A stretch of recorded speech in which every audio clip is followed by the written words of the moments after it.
TV 20 Kannada ವಾಹಿನಿಗೆ ಸ್ವಾಗತ. ಸಿಗಂದೂರು ಚೌಡೇಶ್ವರಿ ದರ್ಶನಕ್ಕೆ ಹೋಗುವ ಭಕ್ತಾದಿಗಳು ಹಡಗಿನಲ್ಲಿ ಹೋಗುವ ದೃಶ್ಯ. ಹೌದು ವೀಕ್ಷಕರೇ, ಇದು ಕಂಡು ಬರುವುದು ಶಿವಮೊಗ್ಗ ಜಿಲ್ಲೆಯ ಸಾಗರ ತಾಲೂಕಿನ ಸಿಗಂದೂರು ಚೌಡೇಶ್ವರಿ ದರ್ಶನಕ್ಕೆ ಹೋಗುವ ಭಕ್ತಾದಿಗಳು ಈ ಹಡಗಲ್ಲಿ ತಮ್ಮ ಕಾರು, ಜೀಪು, ಮೋಟಾರ್ ಸೈಕಲ್ ಮತ್ತು ಗವರ್ಮೆಂಟ್ ಬಸ್ಗಳು ಕೂಡ ಈ ದಡದಿಂದ ಆ ದಡಕ್ಕೆ ಹಡಗಿನಲ್ಲಿ ಸಾಗಿಸುತ್ತಾರೆ.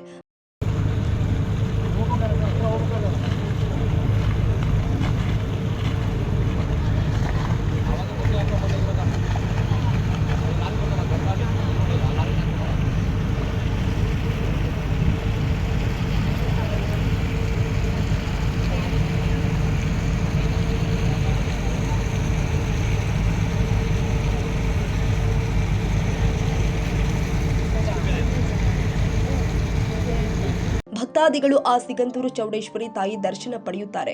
ಹೋಗುವ ಒಂದು ಇದು ಮಜಾನೆ ಬೇರೆ ಅನಿಸುತ್ತೆ. ಇವಾಗ ಶರಾವತಿ ನದಿ ತುಂಬಿರುವ ನೀರಲ್ಲಿ ಆ ತಾಯಿಯ ಪವಾಡದಿಂದ ಈ ನದಿಗೆ ನೀರಲ್ಲೇ ಬ್ರಿಡ್ಜ್ ಕೂಡ ನಿರ್ಮಾಣವಾಗ್ತಾ ಇದೆ. ದೃಶ್ಯದಲ್ಲಿ ತೋರಿಸ್ತಾ ಇದೀವಿ, ನೋಡ್ತಾ ಇರಬಹುದು ವೀಕ್ಷಕರೇ. ಆದ್ರೂ ಕೂಡ ಈ ಲಾಂಚ್ ನಲ್ಲಿ ಹೋಗುವ ಒಂದು ಪ್ರವಾಸಿಗರ ಒಂದು ಮಜಾನೆ ಬೇರೆ ಇರುತ್ತೆ. ಕನ್ನಡಿಗರ ಮೆಚ್ಚಿನ ನಿಮ್ಮ ಟಿವಿ 20 ಕನ್ನಡ ವಾಹಿನಿ ಇದೀಗ ಟಿವಿಯಲ್ಲಿ ಲಭ್ಯ. ಕರ್ನಾಟಕ ಮತ್ತು ದೇಶ ವಿದೇಶದ 360 ಡಿಗ್ರಿ ಸುದ್ದಿ ವಿವರವನ್ನ ಪಡೆಯುವುದಕ್ಕೆ ಟಿವಿ 20 ವಾಹಿನಿಯನ್ನು ಲೈಕ್ ಮಾಡಿ, ವಿಡಿಯೋಗಳನ್ನು ಶೇರ್ ಮಾಡಿ, ಕಮೆಂಟ್ ಮಾಡಿ, ಸಬ್ಸ್ಕ್ರೈಬ್ ಮಾಡಿ. HCN ಕೇಬಲ್ 842 ನಂಬರ್ನಲ್ಲಿ ಹುಕ್ಕೇರಿ ತಾಲೂಕು ಹಾಗೂ ಸಂಕೇಶ್ವರದ ಸುತ್ತಮುತ್ತಲಿನ ಹಳ್ಳಿಗಳಲ್ಲಿ ಲಭ್ಯ. PCN ಕೇಬಲ್ 129 ನಂಬರ್ನಲ್ಲಿ ಹಾರುಗೆರೆ ಸುತ್ತಮುತ್ತಲಿನ ಹಳ್ಳಿಗಳಲ್ಲಿ ಲಭ್ಯ. ರಾಯಬಾಗ್ ಡಿಜಿಟಲ್ ಚಾನೆಲ್ ಕೇಬಲ್ 80ನೇ ನಂಬರ್ನಲ್ಲಿ ರಾಯಬಾಗ ತಾಲೂಕಿನ ಸುತ್ತಮುತ್ತಲಿನ ಹಳ್ಳಿಗಳಲ್ಲಿ ಲಭ್ಯ.